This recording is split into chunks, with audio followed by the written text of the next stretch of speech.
Hi, I'm Ed Khouri, and I'm back to talk with you about maturity. In our last couple sessions, we've talked about maturity, love, and fear, and how maturity is so exciting because it's becoming everything that we are designed and created to be. And we've also talked about the need for growing our maturity in relationship with both God and others in love. Now we're going to talk about maturity and trains, and I bet you never thought that you could talk about trains and maturity at the same time and make sense. Well, let's give it a shot.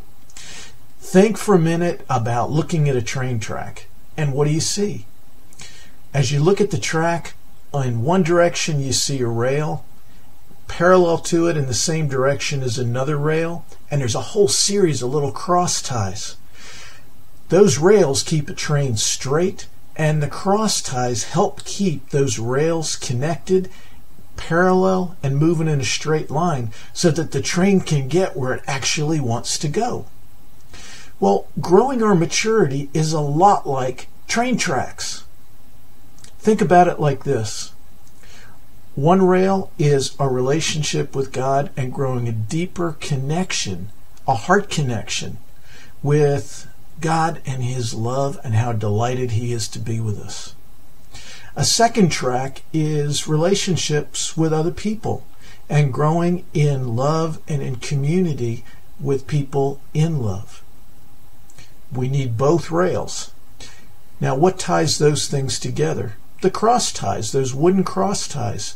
Think about the cross ties as learning the relational and emotional skills that we need to stay connected with God and with other people, to grow those connections and stay connected when bad things happen. If you leave one of those elements out, your train derails. The problem that happens with us if we miss the relationship with God, we miss the relationship with others, or we don't learn the relational skills to stay connected with God or others, we derail. How many times have you heard stories about people that seem to have a great spiritual life and just crashed and burned and did things that they and their family and their churches and everybody that knows them go, gee, how did that happen? We had no idea. I'll tell you how it happened.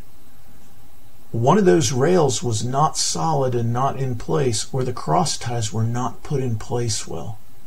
You see, for you and me to stay on track, for you and I to reach our full God-given potential, to grow up into Christ, to reach that destination, we need the God track and we need the track with others and the relational skills to stay connected. Otherwise, we derail. Think about how hard it is for us to grow all three of those at the same time. Now, we're going to come back and talk about this later, but that's one of the reasons that the Thriving Recover Your Life program was started. Because in Thriving, we're being intentional about the rail with God and growing that in joy. We're being intentional about growing relationships in joy and community with multiple generations. And we're being intentional about building the cross ties, which are learning the relational skills that help us all stay connected to God and each other and move together on our tracks towards maturity. Now that's pretty exciting. When we come back next time, we're going to start talking about what happens if we go off the rails. What happens when fear moves one of those rails or the cross ties get shifted? Because that's exactly what fear does. It derails us. And we're going to find out next time what happens. And later we're going to start looking about what to do about it. Stay tuned. You don't want to miss the next one. Have a great day.